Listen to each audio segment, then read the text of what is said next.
2.5. This is the City Council workshop for May the 7th, 2025. City Clerk, would you do the roll call, please? Councilmember Sell. Here. Councilmember Papalardo. Here. Councilmember Stevenson. Here. Mayor Chazé. Here. Vice Mayor Butland. Here.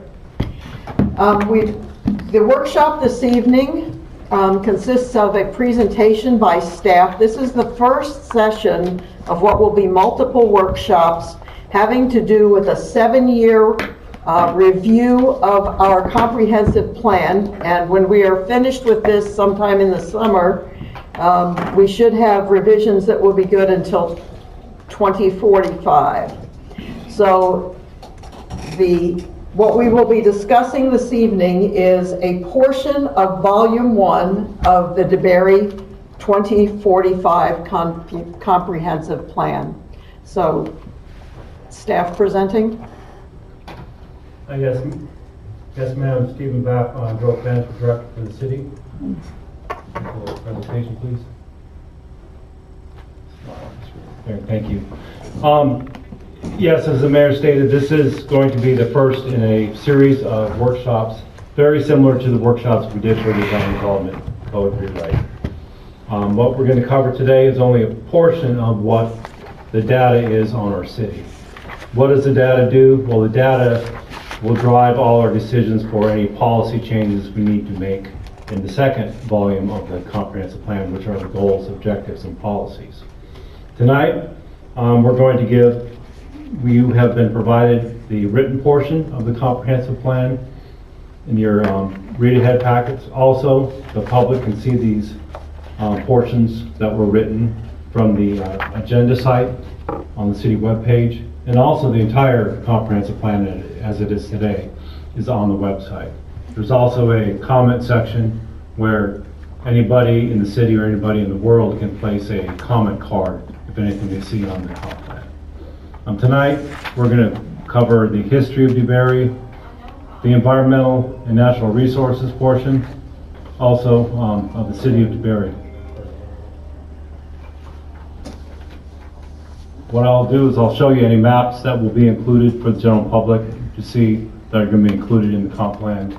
These are standard maps and standard portions which are directed by the state of Florida to be consistent with the Florida Land Planning Act, which began in 1985. Our planning horizon for this comprehensive plan is 2045, thus the nickname DeBerry 45. As you see on the screen, this is the required map outlining simply the city of DeBerry's location by state, county, and then municipality map on the inset. Volume 1, as I stated, is a data and analysis, which is essential to the comprehensive plan. It allows us to drive our goals, objectives, and policies, which will help us shape our goals and visions for the future.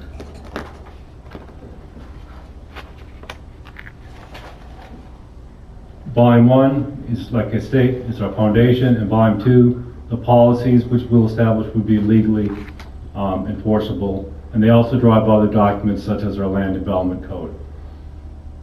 With the goal, objective, and policy, which we'll determine later in the year, there must be a problem to be solved or a need to be fulfilled, and these needs and policies need to be consistent with Florida law. Kind of the process, a busy slide, but we're looking at, we began really some data analysis back in last September 2024. We're driving forward, taking chunks of the data and then chunks of the policies, just portions at a time. We'll hold public workshops, have public participation available through the web portal as an additional tool, get guidance from council, get decisions from council on policies, and then implement our plan towards the end of the year. Really, public participation is aimed to get as much public participation as possible, and we do really encourage that participation. We do this as we are tonight through workshops, through social media, and then also reaching out to partner organizations such as Volusia County for sewer, water, etc., to begin our building of this 20-year plan. Really, according to the Florida Statutes 163, the EAR process, which is Evaluation and Appraisal Report, covers 2 periods. The immediate future, which is the 10-year period, and then the 20-year period, which takes us out to 2045, as I stated earlier. The process itself, the evaluation, the state requires all municipalities and counties to evaluate their comprehensive plan and then make changes as needed every 7 years. The history of DeBary, it's written in the document you have before us. It's available online. But here are just some of the highlights. We begin in the early settlement of the European era and move forward into how our city began. So these are just highlights on the history. Many different slides. Beginning in the 1850s, river trade was very active and a very prominent means of transportation in America. And that's when Frederick DeBary visited the area in the 1860s. He was a champagne merchant from New York, and thus he purchased several hundred acres in 1871 and erected his summer home, which is now DeBary Hall, a historic site. With the advent of rail transportation, the emphasis on river transportation began to diminish. Benson Junction, as we know, was a connecting point between the north-south main line, connecting Jacksonville and Orlando, and a branch of the Florida East Coast connecting to Titusville. The branch line itself was abandoned in 1950, but this did help establish some of our core infrastructure of the city. The area known as DeBary is very partially populated until after World War II. FPL began generating station near Benson Junction on the north side of the St. Johns River. In 1947, the Plantation Estates Incorporated purchased hundreds of acres of land, resulting in the first platted subdivision in the city, which was Plantation Estates.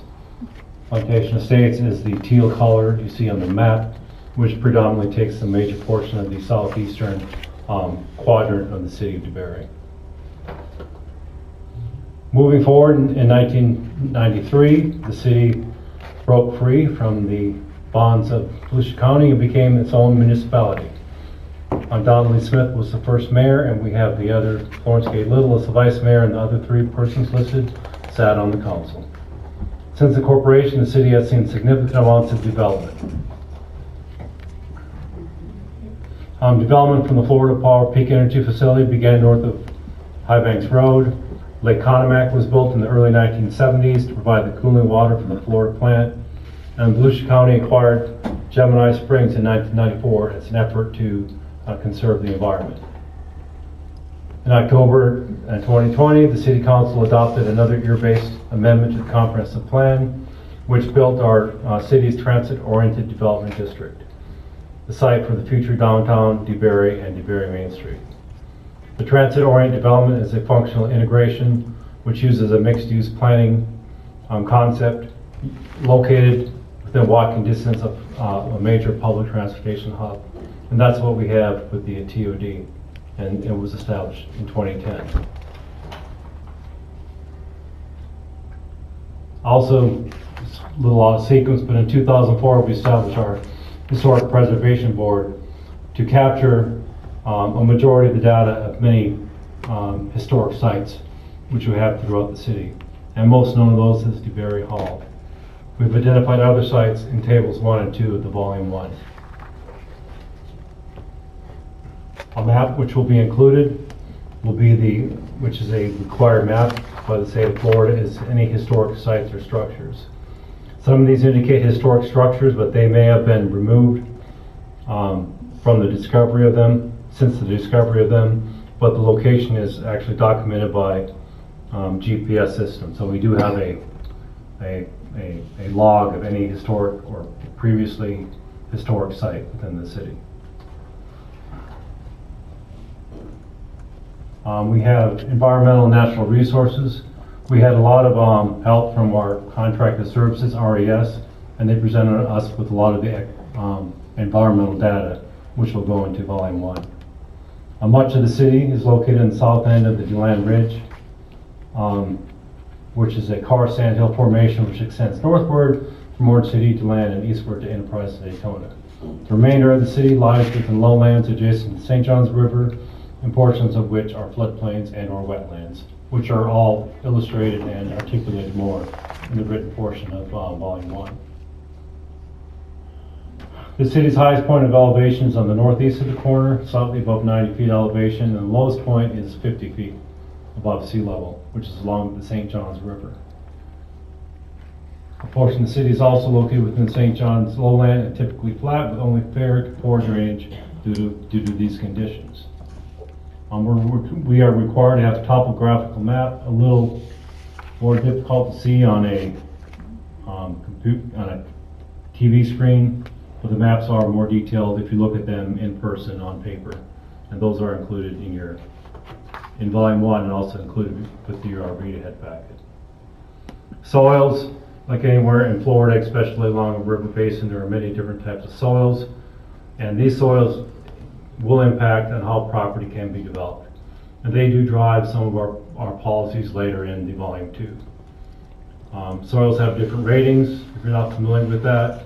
Hydrological soils were formed from saturation, flooding, and ponding during the growing season, develop into whatever that's a very scientific definition. Anaerobic. Thank you.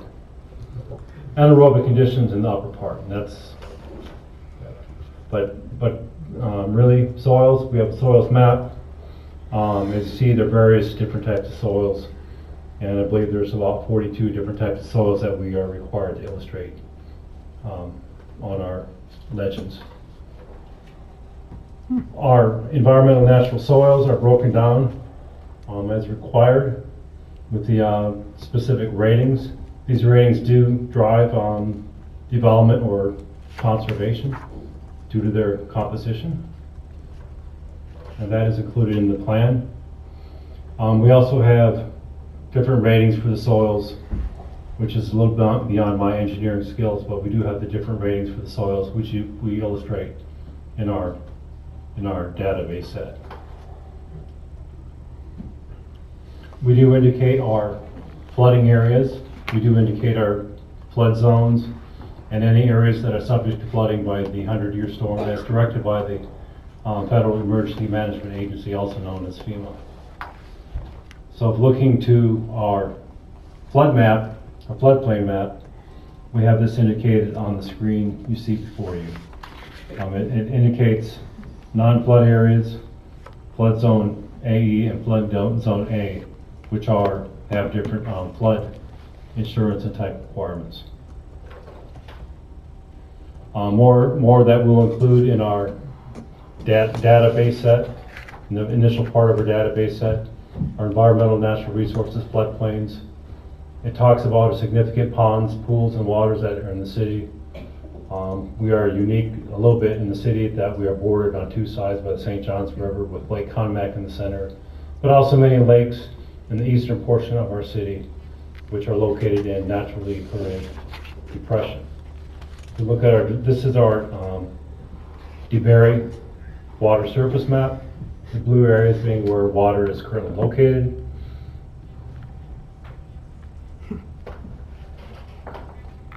And we also talk about subsurface waters such as aquifers and water-bearing rock, wells, and springs, and they are all indicated in the verbiage and in certain maps that we will include.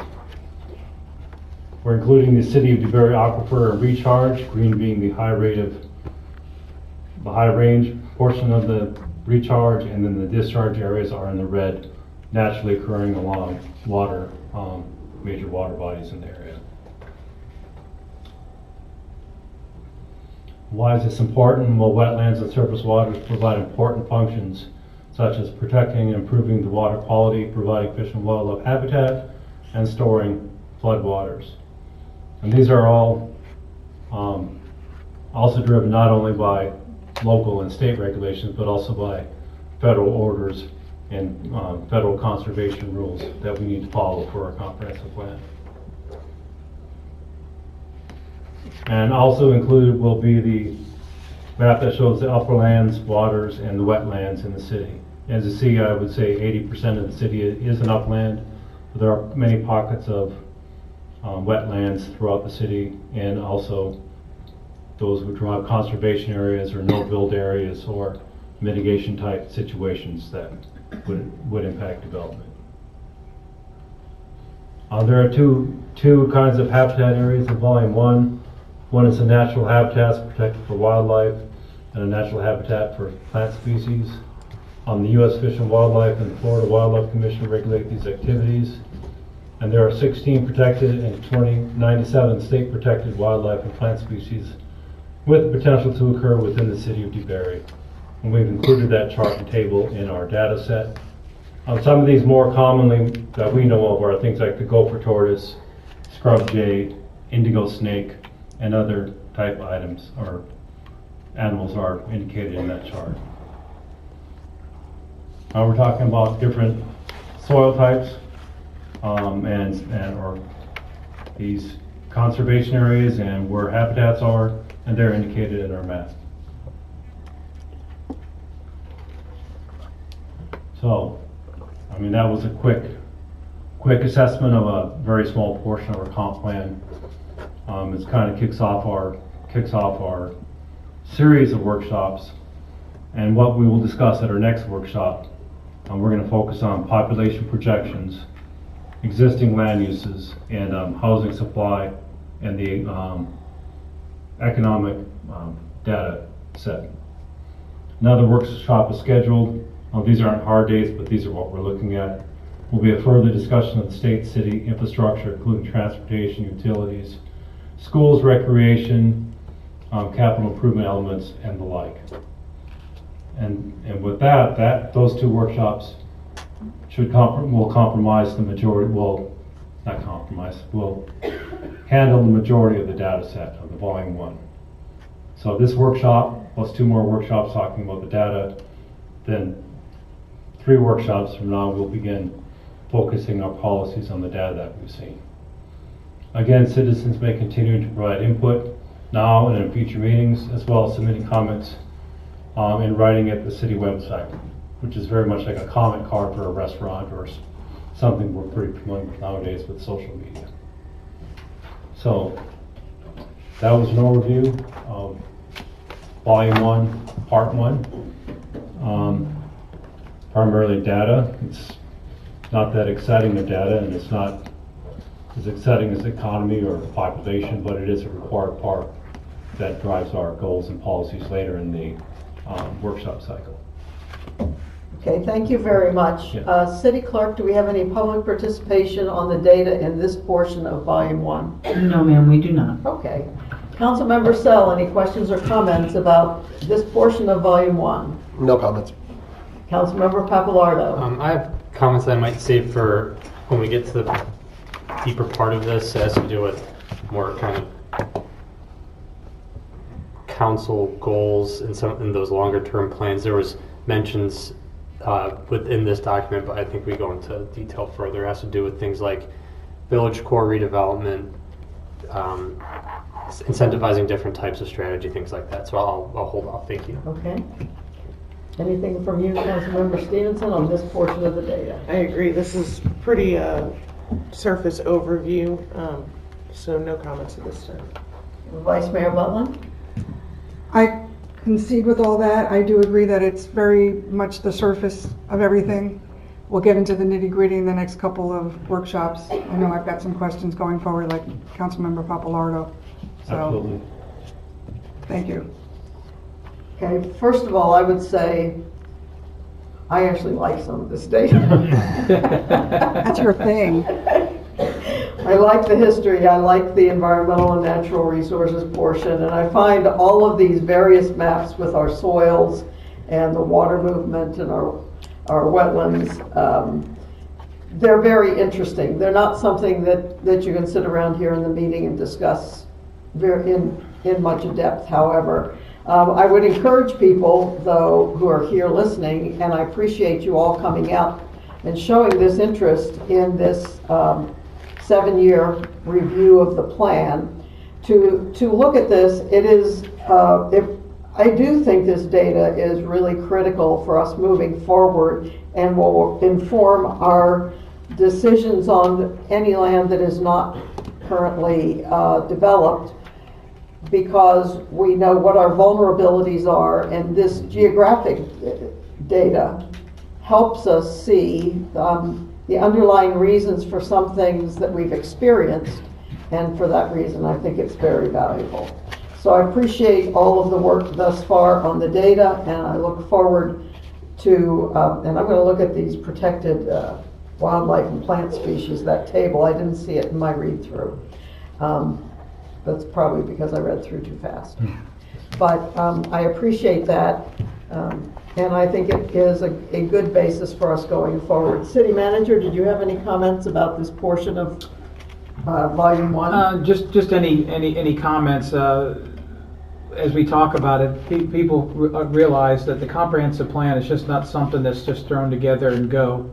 It is a long scientific and analysis and study that being on the very first council a long time ago and adopting the county's comprehensive plan for the city, when we became a city, that each time you do this, it's a long, extensive process, just similar to what we did with the Land Development Code as we go along, and it's a long, drawn-out process based upon data and a lot of factors that we'll have to predict going forward about where our growth patterns are and what we're going to experience for the next 20 years. And so that's going to take a lot of discussion and a lot of vision on what's going to happen over the next 20 years here. Okay. Well, thank you very much for the presentation, and we will call the workshop to a close, just so that those who have joined us for it know we don't feel a need to drag out workshops to make them last the full hour. We are pretty concise. We do the data, and then if we're done, we move on.